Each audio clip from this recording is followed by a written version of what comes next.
Welcome, everybody. I suggest we make a start. This is room 3. You are here to learn about From Ref to ROI. I am not Tim Brundle. I am stepping in for him. He has had to leave the conference early, so I'm stepping in to chair. So I am George Rice, Head of Commercialisation for the University of Nottingham, also Praxis Unico Newcomer of the Year 2010.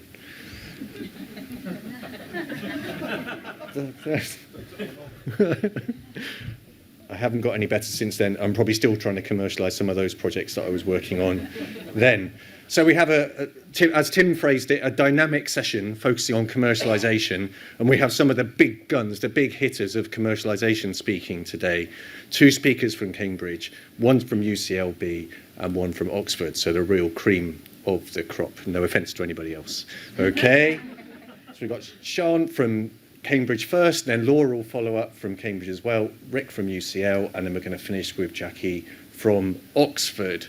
Okay, so we're really going to be talking about some of the mechanisms, some of the activities we do within technology transfer offices to push and accelerate the research outcomes that we have and some of the creative things we can do to get them out for the benefit of society. Okay, so can I ask Sean to come up and start your presentation? We will do Q&A at the end, so we're going to move through each presentation, then we'll bring the speakers up to the front, and we'll have a Q&A session. Thank you.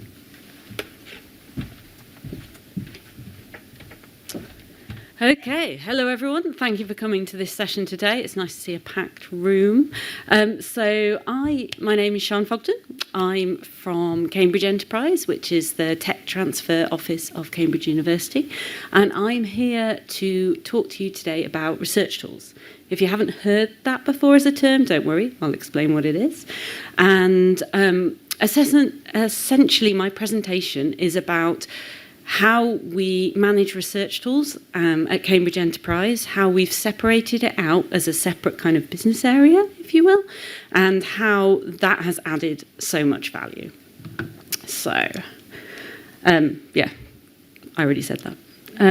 So research tools, first off, I wanted to say what it is. The reason I thought this was important was because I've had this job 2 years now, and when I applied for it, I had never heard the term research tools, so you know. So research tools are things produced during the research at the University of Cambridge that are ready to go, ready to be commercialised. They're mostly things that aren't patentable, and where the IP sits in copyright, in databases, in a lot of know-how. Now, they're things that are often multiple parties want to license, and I solely deal with non-exclusive licenses. So research tools, it's a really wide variety of things across the whole university.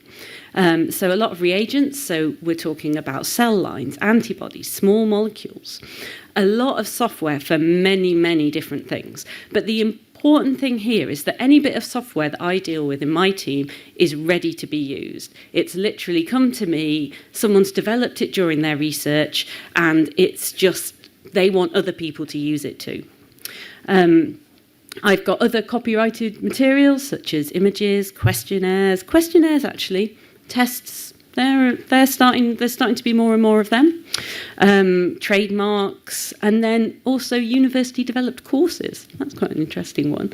But the important thing is that things are licensed out from my team non-exclusively. Now, I just wanted to take a minute to talk about licensing, because it occurred to me there might be people in the room who you've never occurred to you before to think about what a license is. You will have taken out many of them in your time. Every time you download a bit of software and you click OK to the license terms, you've taken out a license. So a license is simply when the owner of some intellectual property gives you permission to use that intellectual property, and it's simply kind of like a set of conditions that both of you agree to. Now, there are 2 main types of licensing, exclusive and non-exclusive. If you've got something that needs a lot of work, a lot of money put into it, that's often licensed exclusively because you need to do a lot of development. It makes sense. But because I'm looking at things that are ready to be licensed out, I primarily focus on non-exclusive licensing. Now, at Cambridge Enterprise, to do this licensing piece, we first take the IP into our portfolio. We do a full kind of due diligence on it. So we look at background funding, we look at freedom to operate. We do all that jazz that you would do to bring in any IP into your portfolio. And then we do all the out licenses. So we negotiate all of these licenses, we do all the license administration, and we deal with all the finances. Now, why this is important is because it enables academics to commercialise their research in actually quite a quick and easy way. We deal with all the administrative burden. So some academics literally pass us their software, we license it out, we pass on the software, the academics just get the royalty check. Other academics are very involved and create user areas, want to know about every license. It's a huge different range. But I like the idea that we have this service ready to go to help academics commercialise with really minimal input from them, if that's what they choose. So I just wanted to say a little bit about who's interested in these licenses. Really, the answer is anyone and everyone, from big companies, hospitals, cell banks. We do quite a lot of distributor licenses, and we do licenses for internal research. That's the most common sort of license we do. And they're generally quite easy. We've got standardised pricing structures. But we have also started to see more and more commercial distribution. So we're talking about diagnostic kits, onward sales, a lot of software actually used for commercial purposes. They're more interesting licenses to negotiate. But yeah, so it's quite a wide variety of things we do, quite a lot of different sorts of licenses. But the question is, why have we separated this out? This is kind of it's tech transfer stuff, right? So it was initially separated out in 2012, where the idea was to consolidate a variety of quick-moving non-exclusive license technologies from both the life sciences and the physical sciences side. To really give these technologies the effort and time that they deserved. Some of them were getting a bit lost in amongst all of the other activities that you do in any tech transfer department. And these technologies were kind of called research tools. And this team is based within consultancy because we have a high turnover, because it's kind of like we do a lot of transactions. So now, 10 years later, we actually account for almost 20% of CE's licensing income. Last year, we dealt with 410 licensing inquiries, and about a third of them were signed during the year. So this is a graph that shows how many licenses we do and actually the revenue we make. Now, the absolute numbers aren't so important. It's the growth that I think is the important thing. So you can see when Research Tools became its own department, that's when you start to see the big uptick here. That's when you start to see the big amount of growth. And last year we did over 160 licenses, about 900,000 of revenue. This year I'm hoping for the million, but don't tell anyone. So I just wanted to talk a little bit about how we do Research Tools. So Research Tools started with 2 full-time employees. Now this year we've just ticked up to 3.5, which is very exciting. We are fully supported by Cambridge Enterprise. We couldn't do what we do without that. And we work very closely with the rest of the tech transfer teams, because when new things come in, when people disclose stuff to us, sometimes it's not obvious. Is it something that fits well within our portfolio, or is it something that needs further development and would be much better sitting within the tech transfer department? So we work very closely together. We actually have 2 specific email inboxes. Now, this is important. We manage a software one and a reagents one. Because we get so many inquiries, if they all just went to the standard CE one, it'd all kind of be a big mess and they'd get lost. So it's really good to have things that can come directly to us. As I said, we have scalable and standardized pricing structures for the tools that we have. That being said, if someone comes to us and they want something bespoke, we try and facilitate it. The reason being that although it's great to make revenue, impact is also so important. And if we can facilitate getting something out into the world, even if maybe we have to kind of create a bespoke pricing structure of some sort, then we try and make that happen. Our most popular tool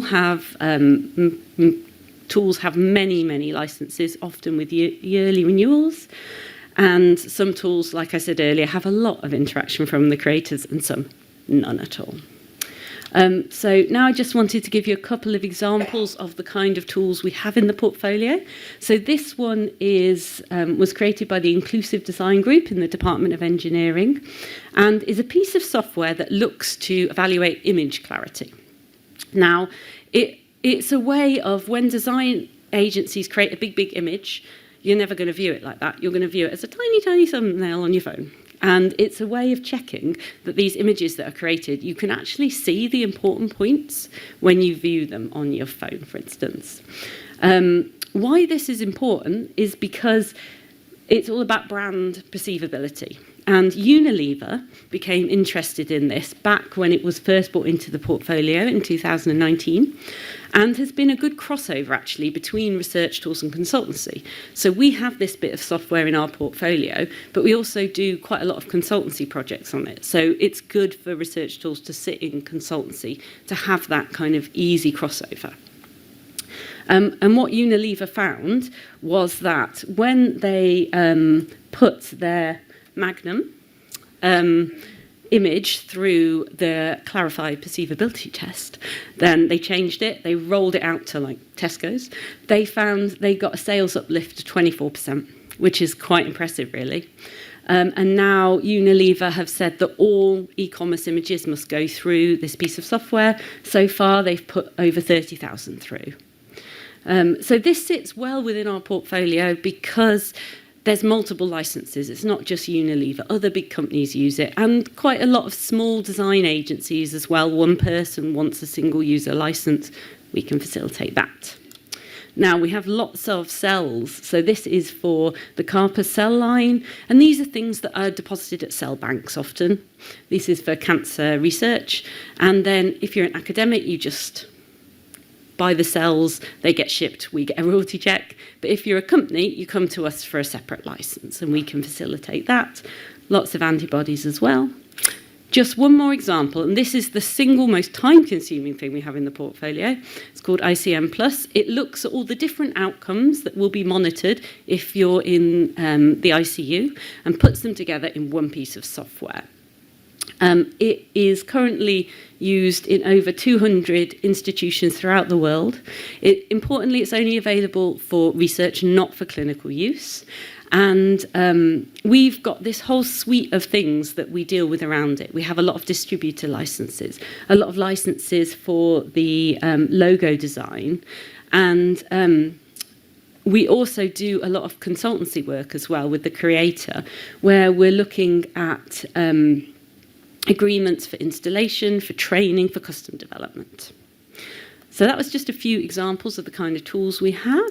And then I just want to spend a minute talking about the future of research tools. So because the number of licenses that we're doing is increasing year on year, we've been starting to think of a way of future-proofing.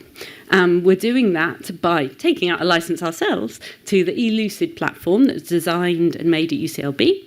And this will enable us to do express licensing. We're starting with our free, because we do a number of free licenses for a variety of different tools, and lower value licenses with the hope to roll it out more broadly. But yeah, this is really kind of an exciting thing. So I just want to thank you for listening and to give you one kind of takeaway point, which is that by separating research tools out into its own business area within Cambridge Enterprise, we've really added so much kind of value to this type of non-exclusive licensing. Okay, thank you everyone.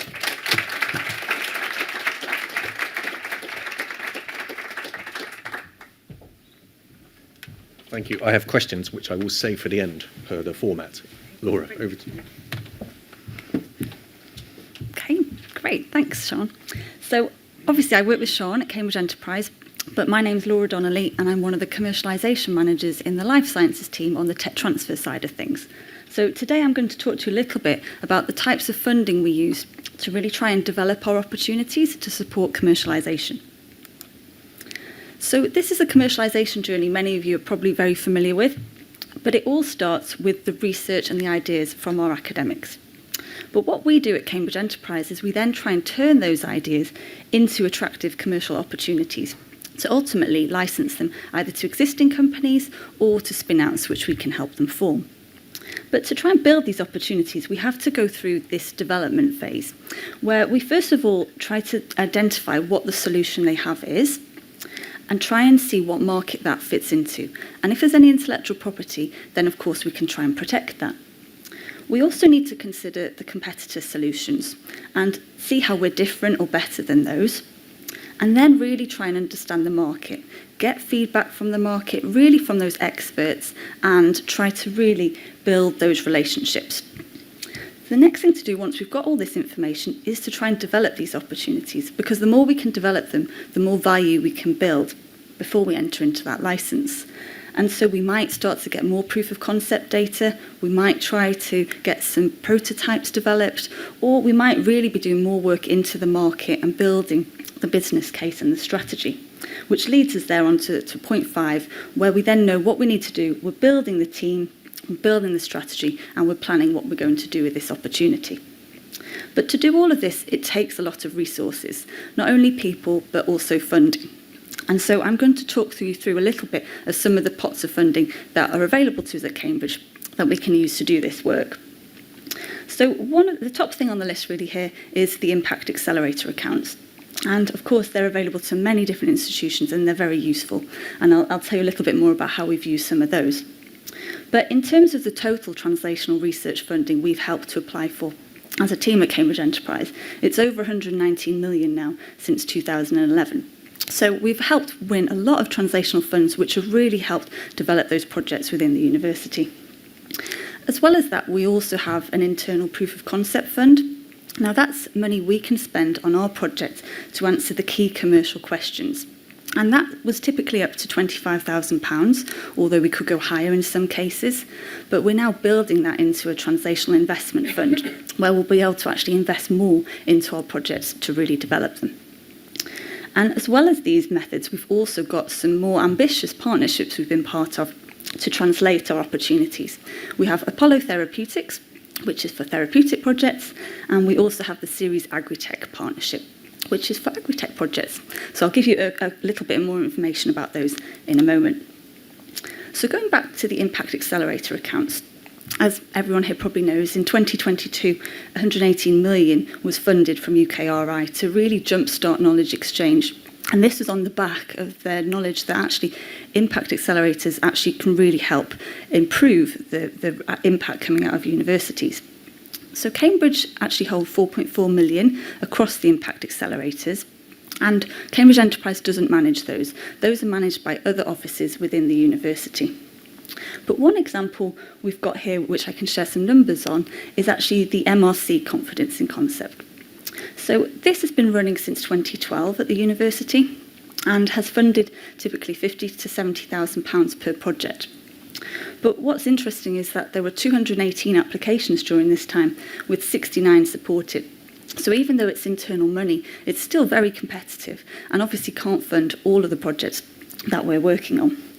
But what was also important about these projects is that they're all very milestone driven and they have to be focused on a translational output. So for the MRC Confidence in Concept, there's actually been £4 million that's been funded, and that's gone on to leverage £128 million of further funding. And you can see some of the exciting projects that have actually been developed through the Confidence in Concept programme.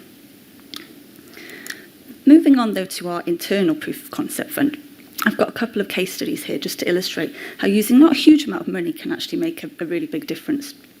And the first one is a case study from Jim Huntington, who started working in 2010 with a clinician at the University of Cambridge.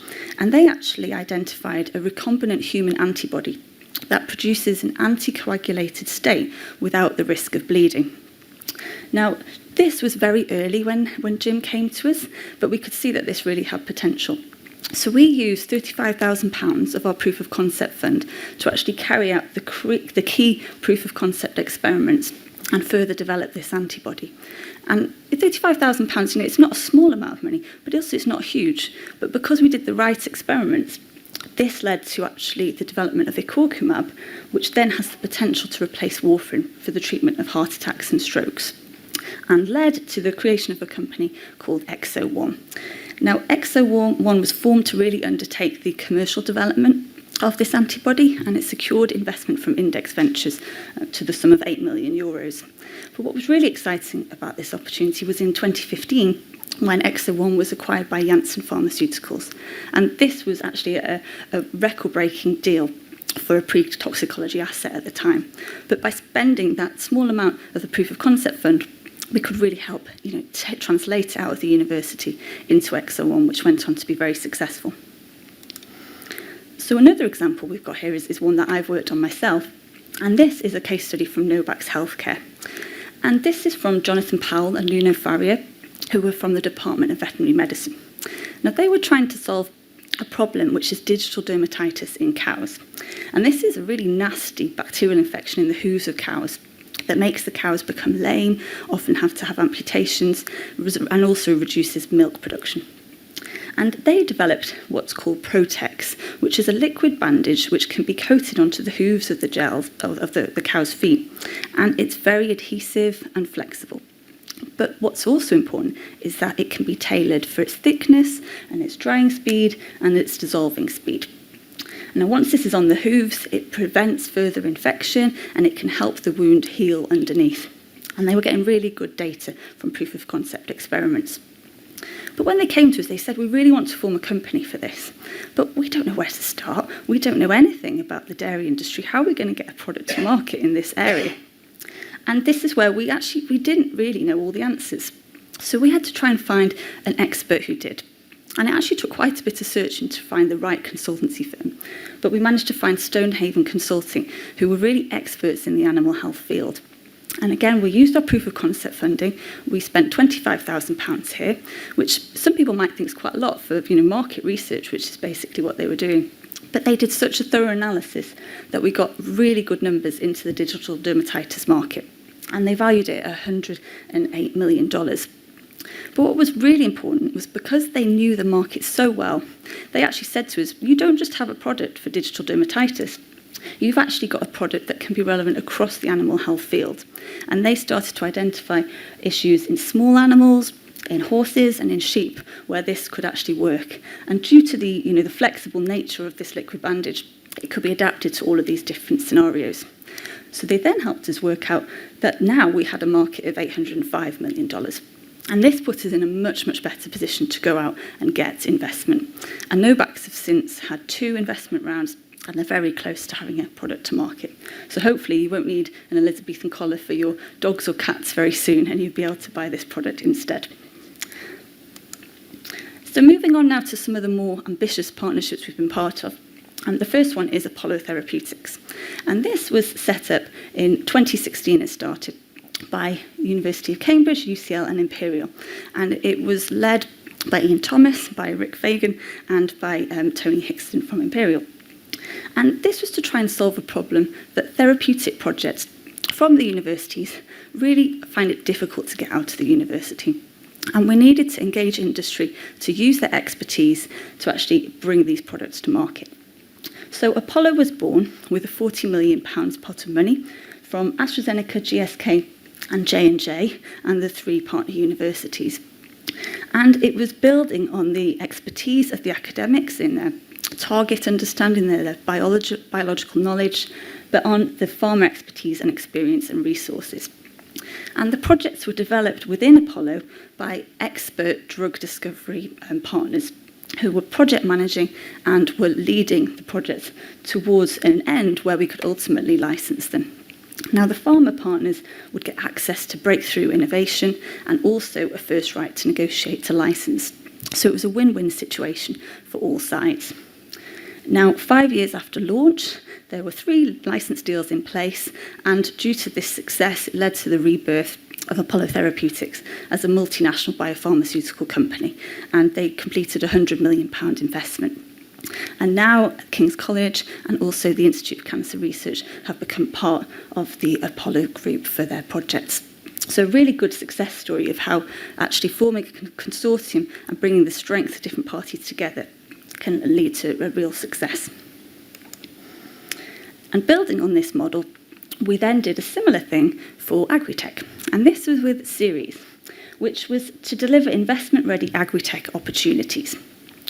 This had a pilot of 4.8 million from Research England, and it started in April 2018.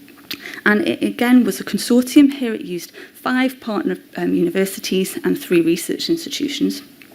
And it was led by Cambridge Enterprise, and particularly by Louise Sutherland, who you can see there, who had a wealth of agri-tech experience and had worked at places such as Marks and Spencer's. So Ceres then became a proven engine to generate agri-tech high-tech assets with global potential.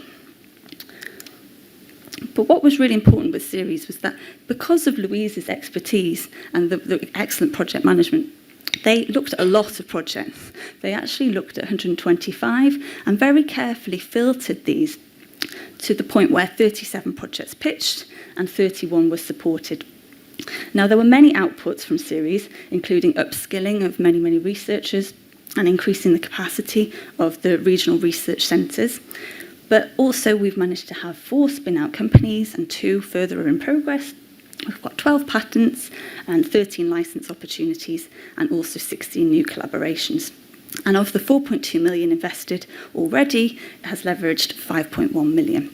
So again, showing by having the expertise from within the sector, you can really help build these projects. And actually, agri-tech was quite a difficult area. People didn't know how to do this well. So the key learnings we can take home from some of these messages are that really engaging with industry experts is crucial. And then by doing that, you can identify the key de-risking steps. We need to be creative to build funding opportunities together with other universities and with industry to pull on the strengths of different parties. And we should ensure that the funding, especially when it's to academics, is milestoned and commercially focused. It's not just grant funding for them to spend on blue sky research. The projects all need to be well managed and built by people with the right expertise, as we saw with Ceres. And fast decision making is key. If we can award this money quickly and get those projects done, we can also fail fast, so that if it's not going to work because we've asked the right questions, we can then spend that money on other projects.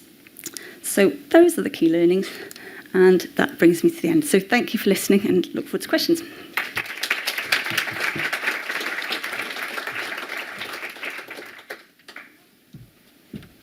Excellent, thank you, Laura. We'll continue the Golden Triangle tour with Rick from UCL. Afternoon, everyone.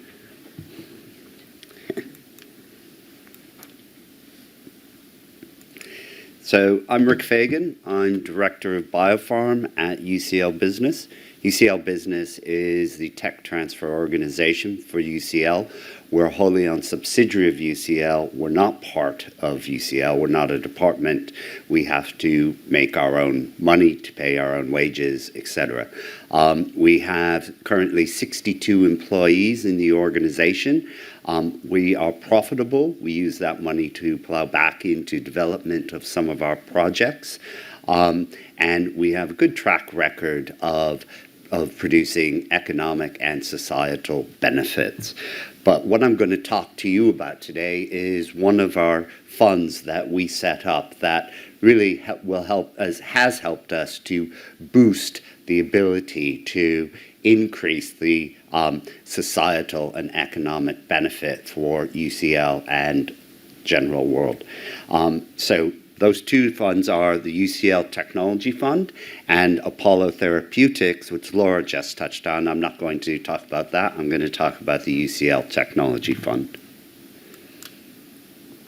So the way we make money to support ourselves and to produce impact is through licensing technologies and through spin-out creation. Now, there's been a lot of talk about spin-outs.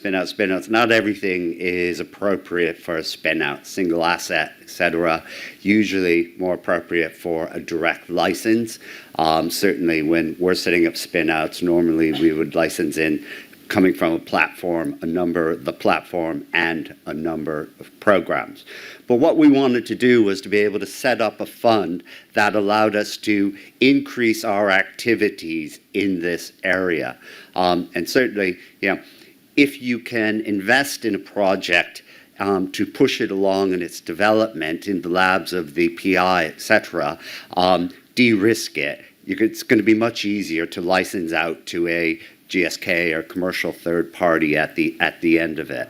And similarly, if you have a fund that you can use to invest seed into to lead the seed round or the A round, it's much easier to be able to build a consortium and build the spin-out company. So our investment initiatives are what we call the UCL Technology Fund. And currently we're in our second guise of the tech fund. The first fund closed about a year and a half ago, fully vested. The way that this fund is able to invest is in therapeutic-wise, it's modality agnostic and indication agnostic.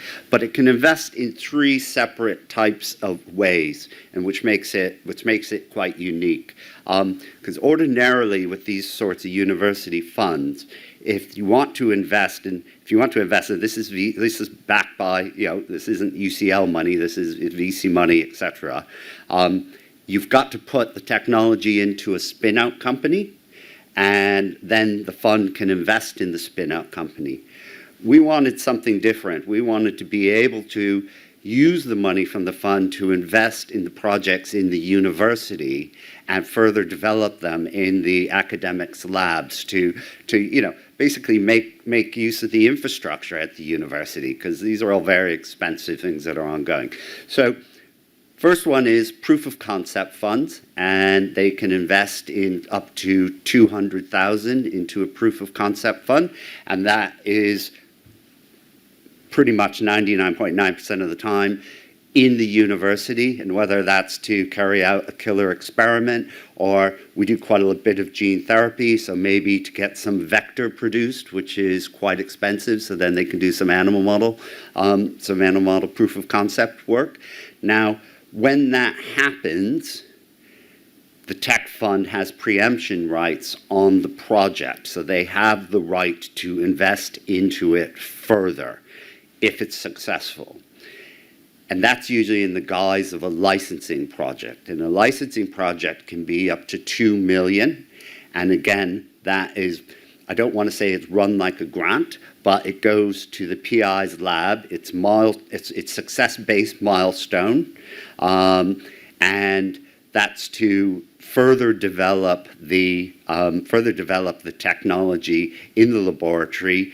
We CRO stuff out if need be as well, and it's run through a standard contract that we have in place with research services at UCL. At the end of that, UCLB retains ownership of all of the IP, and then we look to license that out to a commercial third party. Tech Fund gets 50% of any of the revenue we make from that particular license. And then, of course, spin-out formation. So that's the third way of investing. So they can invest up to 5 million into a newly formed spin-out that we set up. So we have a raft of technologies. will work with the tech fund in order to set up the spin-out company. We'll license the technologies in. They will invest into that company in a seed round or Series A round, look to syndicate later on, and it keeps their return quite high because there's less dilution. When we license in, we will always license in for financial terms as well as equity as per the Use It guide. So Tech Fund 1 was a £53.3 million fund. It closed in 2016. European Investment Fund and Touchstone Innovations were the cornerstone of that, and it invested in 20 POC projects, 10 licensing projects, and 19 spin-out companies. Those 19 spin-out companies, the majority of those were ones which I had already set up, and they took over our preemption rights and invested and followed the investment, much like, say, Freeline. Tech Fund 2 is a $69 million fund, closed in October 21. The investment period will likely run through 2024, and so far has invested in 9 POC projects, 4 licensing projects, and 7 spin-outs. 2 of those with quite substantial, 5 million Series A that they've put in. It's cornerstoned by Patient British Capital, but also importantly, UCL Endowment Fund has invested. Eli Lilly and J&J have invested as well.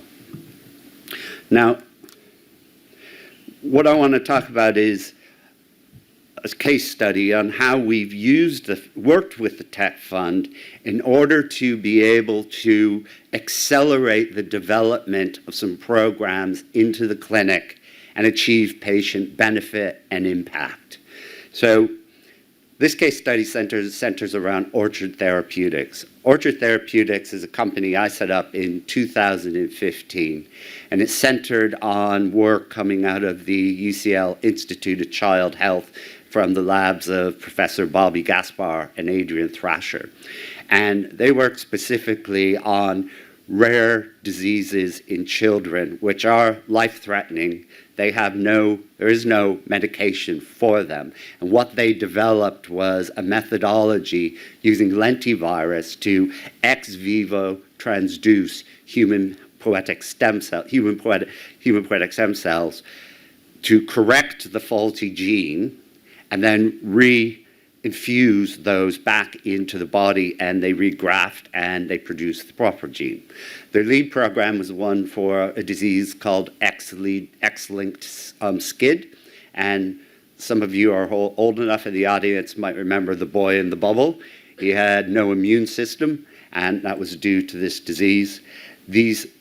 What they are producing are curative therapeutics, and along with this particular, and in 2018, we set the company up in 2015. In 2018, they IPO'd on NASDAQ and raised $225 million. So the Series A was led by F Prime. It was 21 million Series A, and the tech fund invested as well. And I licensed in 4 programs. There was the lead X-linked SCID programs, there was another clinical stage program, and there were 2 preclinical stage programs. At that time, Orchard was concentrating on investment and pushing the 2 clinical stage programs forward. So via the tech fund, what we did is through a licensing project mechanism, we invested in $2 million into the 2 preclinical programs, which were already licensed to Orchard, but further developed those programs in their laboratories and got them up to clinical stage assets using that investment. Orchard had all the rights to those, but what it was able to do was to accelerate the development of those 2 to get them into the clinic, into the children, and as I said, these are curative, and show patient benefit and impact. What's the trade-off for this? So we already had pre-agreed terms with Orchard for these two technologies, different terms for each technology. We will share with the tech fund 50% of any of the revenue we get from those two particular assets back to the tech fund. But what it is, and some people might think, well, that's a big trade-off, but it accelerates the development of those programs, gets them into the clinic, gets them gets them into the children, and societal impact, etc. And so that's it for me. I just want to show how we've, I think, used in an imaginative way, using our tech fund money is very different from sort of VC, although it has to have the returns. It still had to have the 10x returns to invest in these, which it does, to be able to push these faster and quicker into the clinic. Thank you.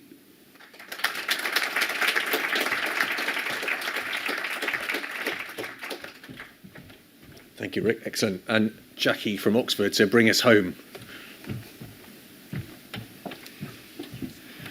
Thanks. And I know it's not all about spin-outs, as Rick said. Unfortunately, my talk is all about spin-outs. But I'm actually, I'm the head of consulting services, and you might think, well, why am I up here? But actually, I'm up here, I'm talking about my PhD research. I'm a PhD candidate in my spare time at the University of Bristol, in the Centre for Innovation and Entrepreneurship, and I'm specifically looking at the impact of spin-out companies. As some of you who've done PhDs will know, you go on this journey, and I've had my ups and downs on this journey. I'm still a long way from completion. But I just wanted to share some initial findings, and anybody who's got feedback, please grab me afterwards. It'd be really interesting to hear your thoughts on where I'm going. And I have told people to be gentle. The last time I spoke about research was on anaerobic digestion in 1992. So, let me get that. So, one of the things that really disturbed me in my previous life in commercialization was this focus on unicorns, mythical beasts. You know, if you don't have a unicorn, or you don't have a spin-out on the front page of the Financial Times, well, you're not doing enough of it, you're not doing well enough, you're not... And there's more to it than that. There's more to what we do and what spin-outs can do for our communities than just creating a unicorn, which is going to be listed anyway in a foreign country. So I started looking at what is success of a spin-out. And you know, obviously, it's research. I have to look at the literature. So just starting off with some quotes. So, you know, spin-out success is all over the show in the literature. You know, it's considered successful or not depending on the situation, the motivation of the founder. Some founders think it's successful because they have a spin-out. Some want to grow it. Some don't.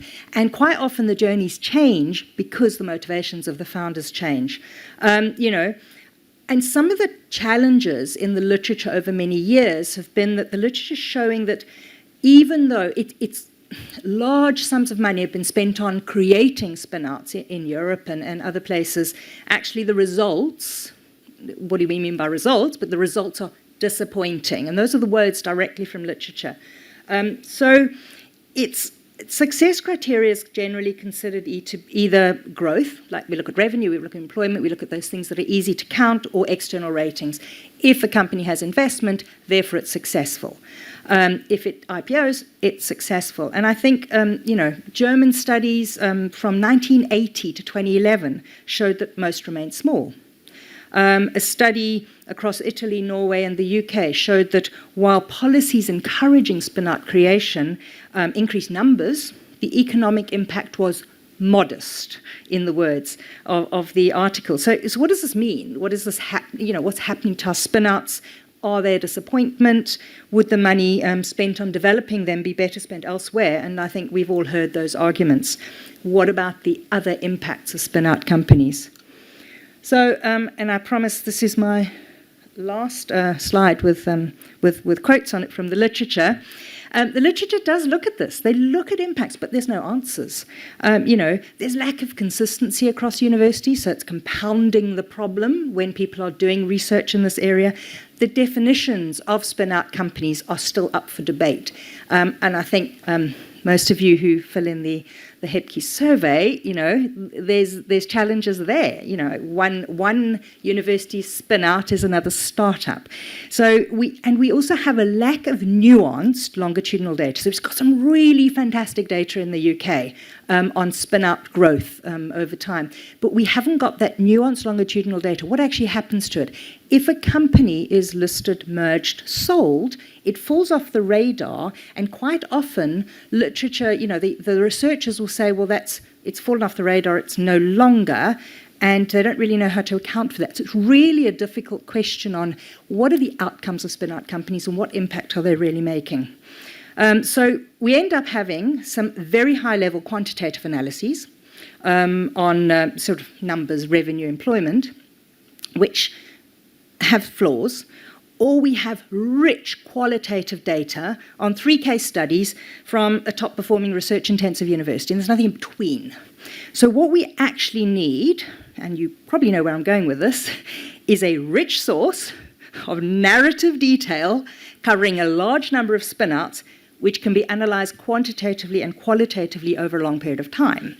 So, could the answer be the REF? Now, the REF, I'm using REF data to answer a question it was not designed to answer. So, I acknowledge that, and I think there's limitation of the data. But we look at REF. So, on the left-hand side, I've got a table, and essentially this is the data I've managed to get from the Hebke survey. Previous 5 years, literally that's what the article says. There were sort of 338. I'm assuming that's from about 1994. And then we've got some numbers. So up to 2021, which is obviously the sort of period of the end of the last REF, is about 4,400 spin-out companies have been created with the flaws on definition in the UK. Impact case studies, we've got 6,000-ish in both the 2 REFs that we've had. And there is a deep dive in REF 2014, but just to point out that the researchers, it was a nightmare task, 6,600. They used the word spin off, I think, or spin out.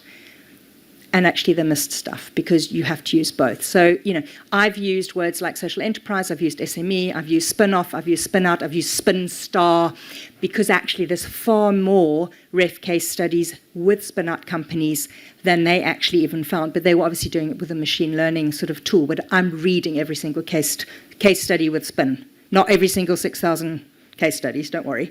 So if we look up the spin-outs in the impact case studies, we're talking about 1990 from 1994 and about 1914. So I can look at rich narrative detail on about 24% of the companies that have been created in the UK in 4 pages, which you can actually read pretty quickly. So I think that is why this REF data is so useful for researchers. But I know that I'm using it for a purpose that it's not designed to do. So I'm not looking at the impact of the research. I'm looking at the outcomes of the company and the potential impact that that company has created. Now, the REF case studies get more interesting because, of course, I have the institution, I have the region, I have the discipline, I have whether there's a patent or not, potentially. Not every case study mentions it, but you can generally find out. And sometimes what the initial business model is. So it provides some really interesting variables to determine some of the influences on spin-out outcomes. And I think we spoke earlier, in the plenary session, was talking about the regional effects.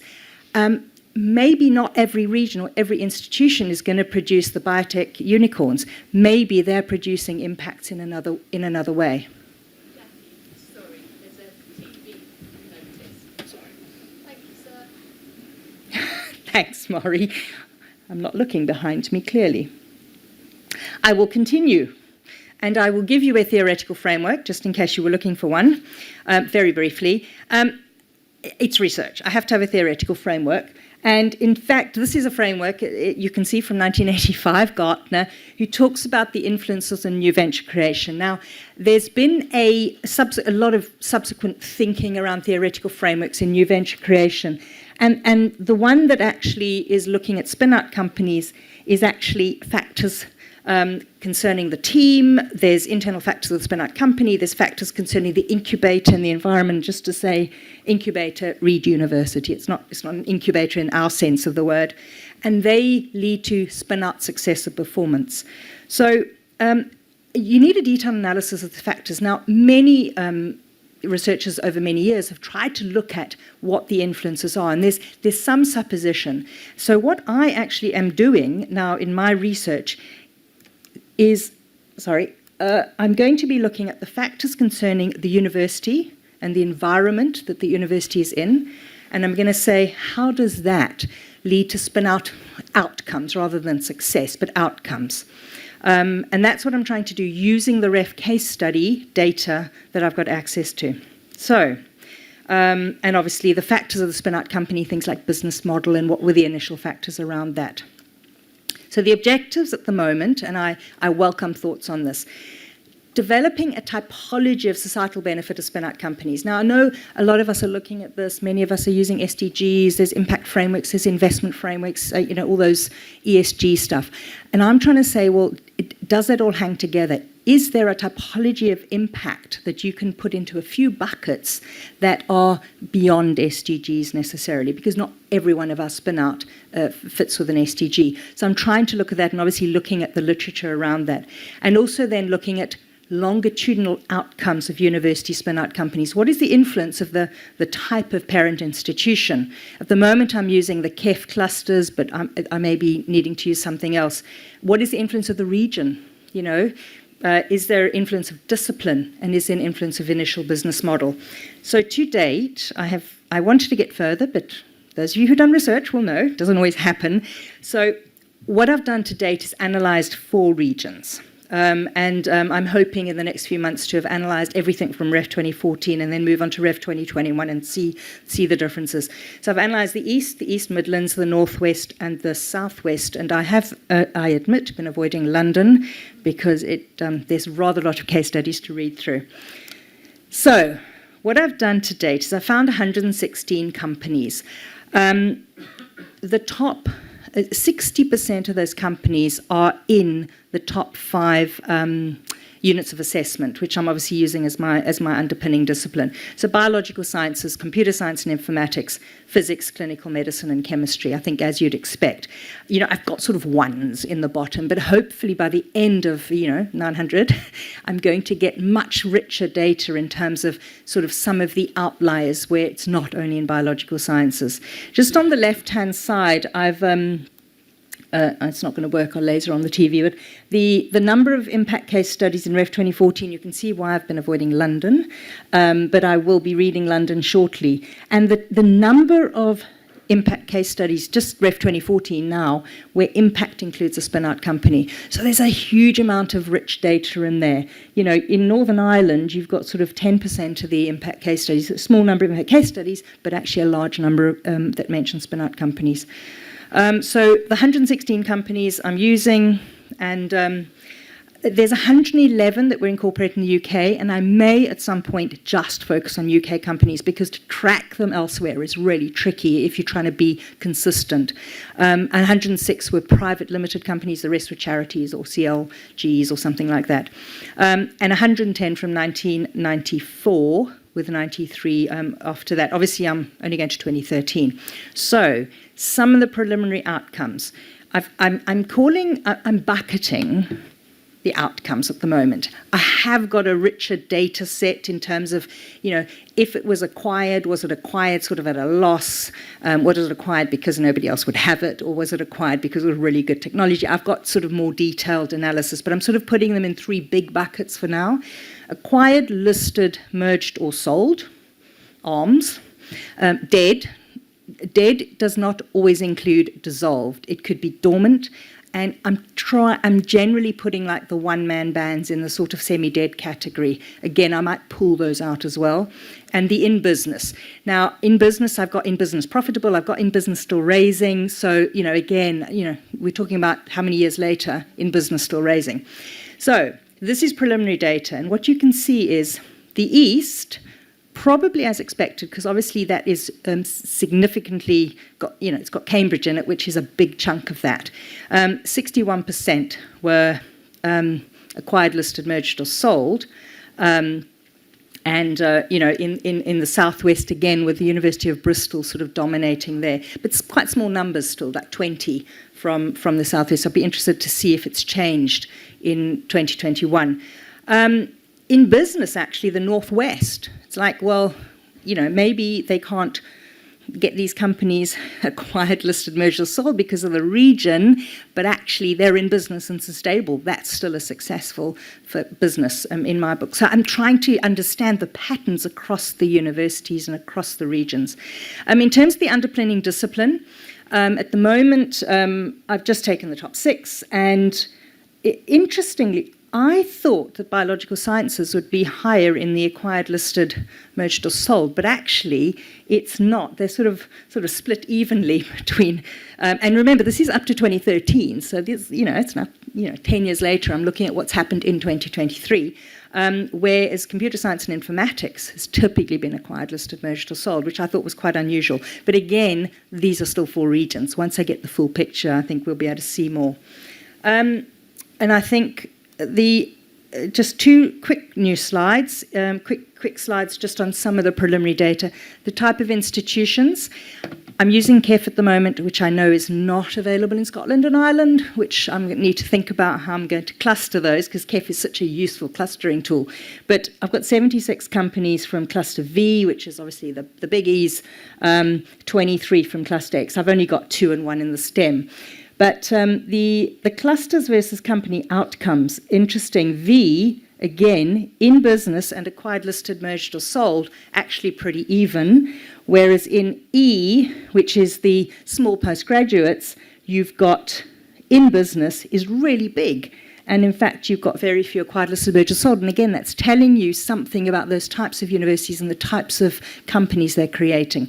And again, I haven't got answers yet, and I'm still at the descriptive stage of research, but I hope you can see that I'm trying to see these patterns across this data.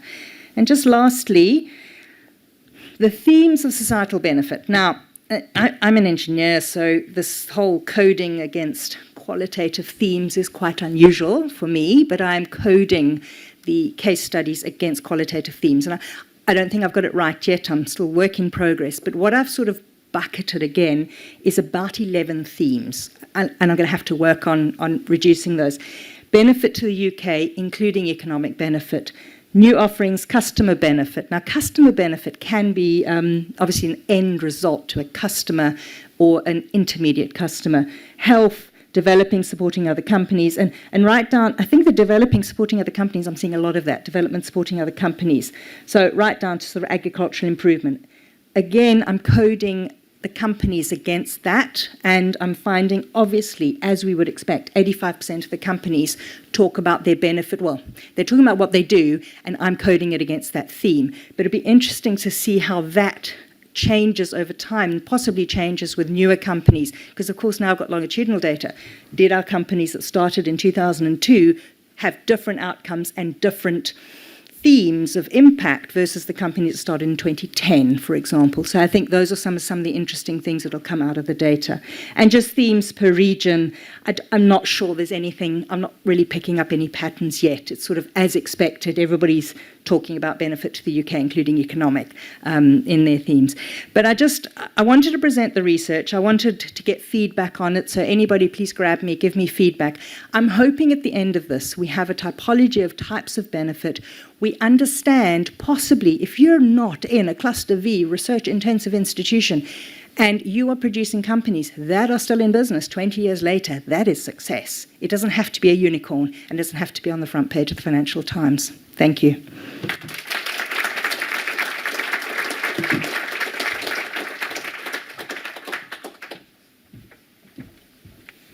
Excellent, thank you. Speakers, if you sit at the front, thank you. And there's a microphone somewhere at the back, I think. Is somebody holding one? I don't know where that is. So, sorry, you're at the front. So does anyone have any pressing questions? If it's for a specific panel member, can you mention that when you ask your question, or they'll just have a go at amongst themselves? Has anybody got a first opening question?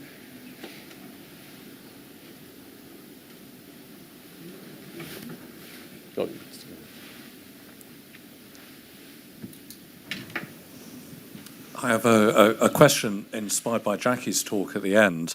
It's a question about data sources and sort of how wide you might want to go. You've got your ref case studies that give the story at the time the case study was written, so 2013.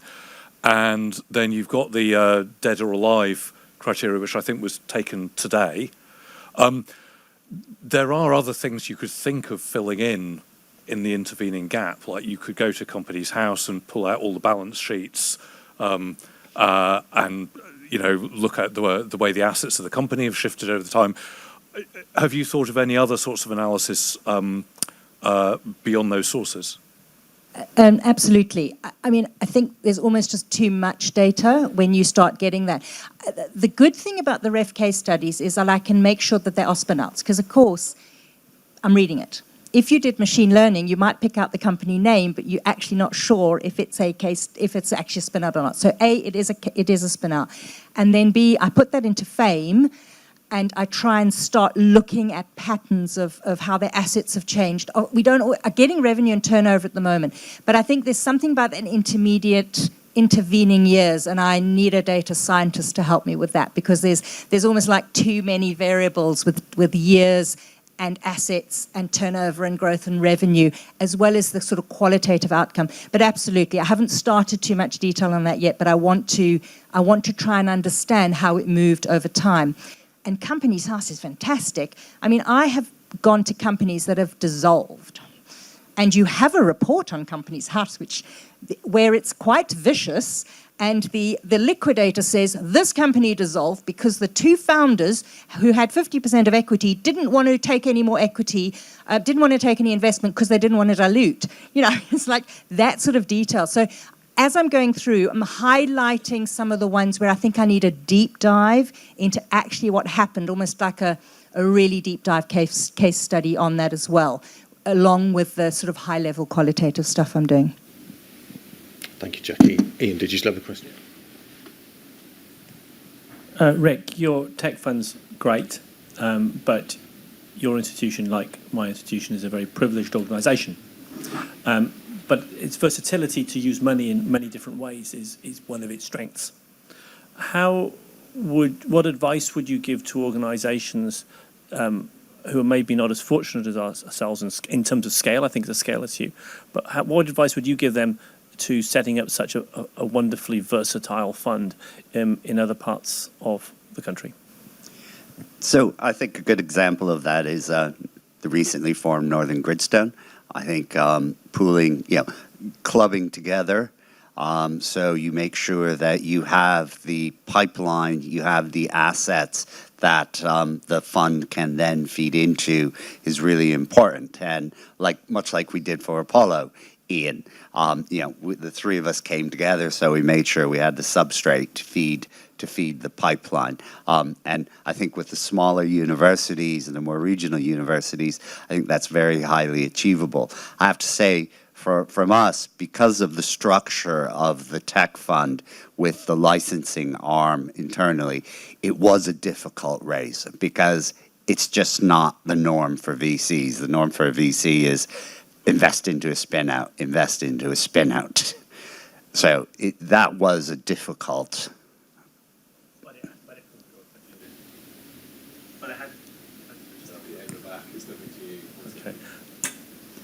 Yeah, but I think one of the important things about the tech fund, it gives you such versatility. Yeah. And it allows you to do things which you don't have a predefined idea about which route out you'll go. You may have some thoughts, but you do not have to make that decision. No, absolutely. And that has real value to the technology and the investor. Yeah, and that's why we persevered in maintaining that structure. Certainly right now we're looking at Tech Fund 3 and looking at the structures that we're going to use as well. Thank you, Rick. I'm just going to squeeze a question in for Laura. You mentioned that impact acceleration accounts at Cambridge are managed within the institution. Obviously, you're sat in Cambridge Enterprise. Is there any differing opinion on projects that should be funded, and is there any conflict there you need to overcome? Do they ever disagree with what you'd like to get funded, for example? Yeah, that's a good question. Actually, it works better than you might think. I think on the application forms, all the academics actually have to say if they've worked or talked to Cambridge Enterprise. And so that triggers most of the applicants. If they haven't already worked with us, they come and have a chat. So we can then get involved. So actually, if we weren't working with people, it's a really good mechanism for us to engage with people we weren't already engaging with. And I think the people we're working with, often their applications are in maybe a better place because we're working with them, because they are perhaps that bit further ahead, or they have thought about IP or what that translational route would be. So we have quite a good success rate of people applying for that. But of course, not all our projects do get funded in that way. But we'd have other ways. Do you have anyone on the panel that reviews the application? That's a good point. We do, actually. We do have someone who's on the panel, and the coordinators do send us all the applications and the lists before the applications are reviewed, and we get to make any comments as well. So it is really joined up, and we work closely with them. But actually, and it works quite well, actually, by being managed elsewhere. So yeah, good question. Good, thank you. Anybody else got some questions? We'll go there first and then further back. This is also for you, Laura. You were saying that you'd got an internal fund that you use to do your proof of concept. Can you expand on how that is funded? Where does that money come from? Is it internal core money? Is it from philanthropy? Is it from corporates? So that's internal money, yeah. So it's from Ian's budget that we spend that. And we have to actually put a sort of pitch together to the team when we want to spend that money. So it makes us build the commercial case and actually, make ourselves just test that this is what we should be spending money on, and then we can get feedback from the rest of the team. But that means it's very quick to award because we just pitch it to our team. We have a meeting once a week, and then we can get that money and spend it on the projects that we want to spend. So it's really easy to access for the right things. Oh, and where does Ian get his money from? That would not be legal to discuss. No, it's straight annual budget. Straight annual budget. Thanks. There was a question there. Yeah. Hi, I'm Mari from Oxford. I'm a colleague of Jackie's. It's a question for Sian, actually. So we, like you, do some reasonably high volume, non-exclusive licensing of research tools, and we are beginning to ask ourselves whether that's still the right goal to do as many of those as possible, given the requirements of the National Securities and Investments Act. And I wondered what your thoughts were on that. I don't know yet is a perfectly acceptable answer. I think I would have to go with I don't know yet. It is a very good point, but it's kind of like, where do you start and where do you begin, I guess? Fair enough. Just to follow up on that point, you're seeing quite a high volume of non-exclusive licenses and I saw you had some good example of a software product. How do you handle this ongoing support of that software? So I'm thinking Apple do an iOS update and it stops working. How do you handle that? That is completely dependent on the creators. So some creators just give us the software and that is it. All the licenses say as is, it works or it doesn't. And some other creators have monthly updates and there's a user area and it automatically updates, or people can go in and get a new version. And some, it's all included for free. Some people pay a yearly subscription. So yeah, it's completely dependent. So you're not getting the phone calls when it doesn't work? No, all the licenses say as is, sorry. Okay, thank you. Any further questions from the floor? There's one. Pete.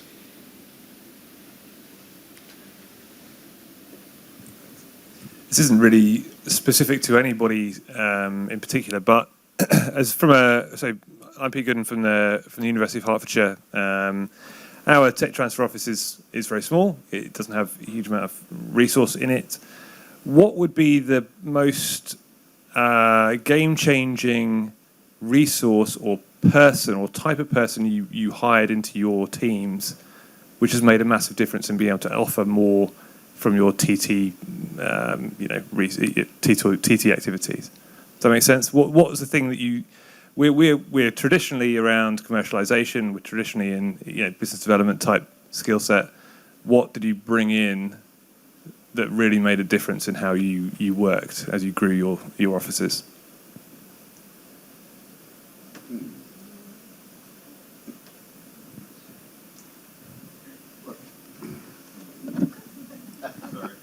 Yeah. So yeah, I don't know how this is going to be accepted, but what I want to say is bringing people in who have more of a commercial focus with a drive to get things out there, and generate revenue. One of the other things that, fairly early stage, we also started a social ventures side, and are looking at growing that, but it's very different from the hardcore STEM commercialization that my team does. And, even though we've got a big team, we're still trying to work out how to do this to the best of our abilities. And, even very recently, we've hired a new person who's an outreach manager to really try and get into the academics that we're not managing to find time to really engage with and try and work with. And we're also trying to do more business development, so maybe trying to get more of a BD role as well within the life sciences. So I think even, the well-established offices, they're still trying to find solutions to this, because it's not trivial when you've got, we've got a huge amount of researchers we're trying to work with, and the scale at which we could work is vast, but we still have limited resources at the end of the day. So I think it's a challenge that we're all trying to face, but okay. Yeah, I think I spent 10 years of my life working in a tiny, tiny office where literally for the first 5, it was me. And I think when I started hiring people, the thing was you need different people at different stages of evolution. So initially, I needed people who understood researchers. So I understand the commercial focus, but it almost comes later, because initially I had to get the awareness creation, I had to get the academics to even know we existed. So I think it would depend on the evolution of your tech transfer office, and as you're going towards, you've got more stuff now in your pipeline, then you need to hire those commercial people. The game changer, I think, for me in that office was people, great, but actually the availability of a proof of concept fund. We were lucky enough, the government at the time, obviously not in this country, gave us seed money and we managed it, as opposed to them managing it, which is a nightmare. We managed it, and we could actually give out money to drive that translate. And then, the types of funds that some of the bigger universities here are talking about, that was the game changer for us to get our stuff to the next level. Actually, besides the people you need that fund. Without that, it's really difficult to move ahead with tech transfer. Go on in.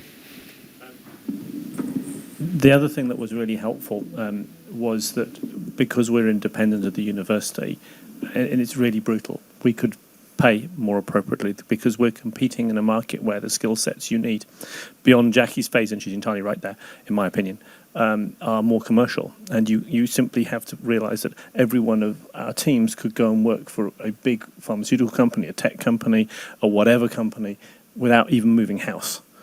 So you have to make it a good package in many ways, but some of that is about pay. You have to, and I think it's something we shy away from, but we should say that. I agree. The PLC availability of PLC funds is crucial, and even if it's just a small amount, sort of like 2,500 or 5,000, it doesn't have to be the 35 or whatever, is really very, very helpful, because it starts the ball rolling. It brings people in, and it starts getting you noticed. Good question, Pete.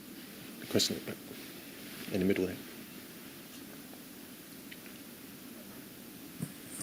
Hi, this is a question for Sean. I'm just wondering, I imagine that you distribute some revenues from your licensing back to the inventors as reward or incentives.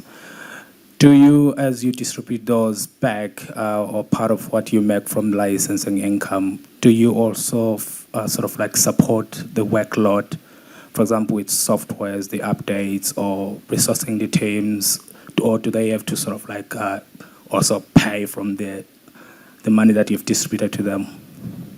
So we don't, as a team, put any money into any of the software that we look after. If people do updates, they do it as part of their research. So that's kind of where they get the money to do that. But yeah, we do distribute the funds back to researchers, and we generally follow the university IP policy when we do that.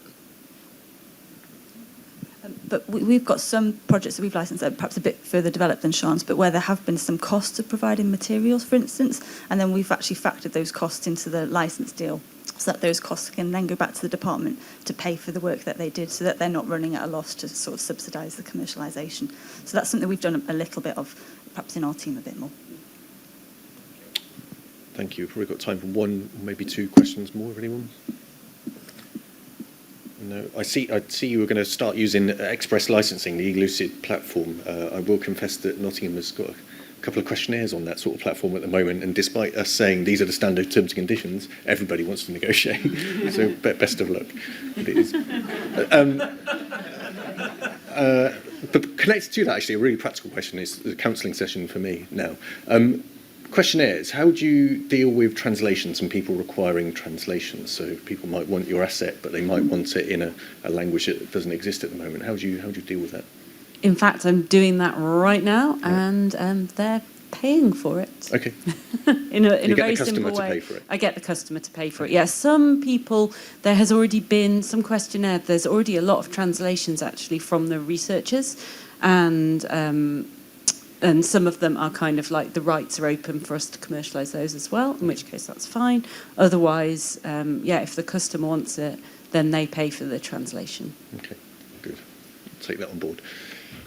Maybe one question if anyone's got one, but if not, please can we thank our speakers again and catch them if you need to.